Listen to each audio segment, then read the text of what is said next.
So you join me today on a rather gloriously sunny morning as I head off in Reggie the XK140 up to Brooklands Museum for the HCVA Heritage Matters Day. For those of you that don't know, the HCVA are the classic car industry's trade body organisation, of which we are a founding partner, and they work very hard to look after the classic car industry's interests, ensuring things like DVLA rules are sensible and applied appropriately, safeguarding the future supply of fuel, ensuring that appropriate training is available to make sure there's skills for the future, and all sorts of other very good things. Today is their Heritage Matters Day, which brings people together from across the industry, specialists such as myself and a lot of other really excellent specialists, along with industry experts and people from other fields of life that can help advise and inform the decisions we make. This time round, the event is being hosted by the wonderful Wayne Scott of Jaguar Enthusiast Club, and if you haven't seen it, the job he's done transforming their magazine and all their media outlets has been fantastic. Well worth checking out the Enthusiast Club and Wayne Scott. The day's going to feature guest speakers, including the DVLA speaking on registration related issues, which any of us in the classic sector will know have been a real problem historically, and I genuinely believe are slowly getting better, thanks in no small part to the work of the HCVA. Additionally, there's going to be panels discussing subjects as broad as adapting to the future of what the classic car industry might hold, the future of fuel, electrification, and really importantly, training. We're also, I believe, going to be lucky enough to get a tour of Brooklands Museum, which, although I've been to before, I don't think I've been to for at least 3 years, so I'm very much looking forward to that. More than anything, it's a sunny day, and I'm driving a fully restored XK140, and what could be better? Part of the reason I'm taking Reggie, our XK140, is that we are testing two new modifications in this car, one of which is an improved brake master cylinder. I'm going to do a deeper dive on that subject, but a brief overview. Essentially, we've had real problems with the master cylinders that fit late XK120s and all XK140s. Real problems with bleeding them out, problems with the pedal feel, and problem with the longevity. We also quite frequently get asked about doing a tandem master cylinder setup for these cars, largely from a safety point of view. So if you were to lose your rear brakes, your fronts would still operate. So taking those two things together, we've taken the opportunity to develop this new brake master cylinder upgrade, which gives a tandem master cylinder which we can fit to XK120s, XK140s and XK150s.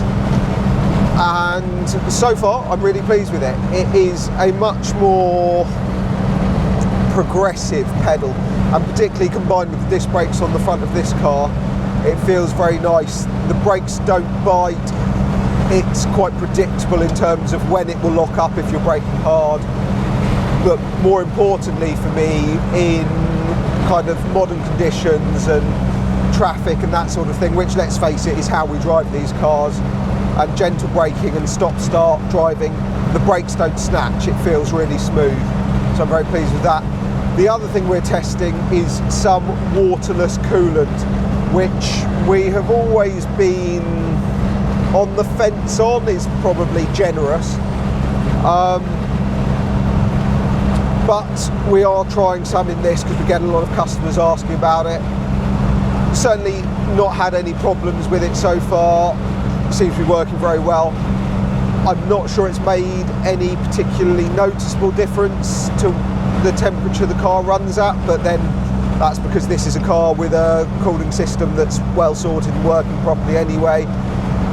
What I would say is where the coolant level had settled after we'd first filled it up and I needed to top up the header tank, I obviously needed to have the correct coolant in the car. I couldn't just top it up at home with water, so that is a potential issue. Anywho, I've gone off on a bit of a tangent there talking about Reggie, and that is going to be the subject for another video in the not too distant future, and a much longer one where we will deep dive on the restoration, the upgrades in this car, what make it tick, what make it such a great car for a journey like this, where you know you're going to be driving through a bit of traffic, you're also wanting to be able to cruise along on the motorway at 70 miles an hour. You know, it's fantastic for all these things, and we will do a video on that subject soon, so please do watch this space. But for now, onwards to Brooklands. I will share a few shots of the day with you. Well, you rejoin me again as I'm nearly home from Brooklands. I am currently stuck in some traffic, which is a good opportunity to highlight how great these cars can be when they're set up properly. With the electric cooling fan, aluminium radiator, header tank, this car has cruised along at 70 miles an hour for mile after mile coming back, and then got caught in traffic, you know, on the A3 going past Guildford, that sort of thing, and then again stop-start traffic, then 70, then back into traffic, and just keeps its temperature under control. I said earlier that I was testing a new waterless coolant in the car today, and I didn't think it had made any real difference. I have to confess now, after a good long run and coming back down the motorway again, it does seem to allow the car to bring the temperature down quicker, and cruising on the motorway it did seem to be running at a slightly lower temperature. So, possibly a success there. We will continue to review and monitor. Here we go, traffic's moving again. Hopefully we get through the lights on this one. So the subject of this video isn't really supposed to be about this car, so I will move on from that subject back onto HCVA Heritage Matters Day, which was fantastic, inspiring, a great opportunity to talk to some of the lovely people that I'm lucky enough to work alongside in this classic car industry or sector. For me, the highlight of the day came early on and was something of a surprise to me. Alex Brundle's keynote speech was just fantastic, really inspiring. Some really interesting thoughts on the classic industry, historic motorsport, and how to engage a younger generation, you know, and talking about kind of the millennial generation and kind of the ownership crisis. I won't go any further trying to paraphrase what he said, because I won't do it justice, but it was very interesting. Wayne Scott, of course, did a fantastic job emceeing the event. Great discussion on the future of fuel and synthetic fuels and such alike. Some really interesting data out of DVLA.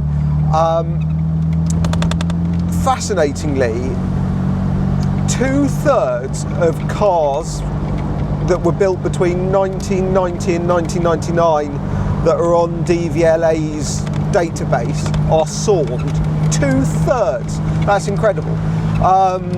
Yeah, so some really interesting data about historic cars and, you know, the rolling MOT exemptions and that sort of thing. Really worthwhile day, great to network, met some lovely people, so thank you all very much. And I had a lovely day driving with the top down. I probably look a bit windswept now because I've gone all the way home with the roof down.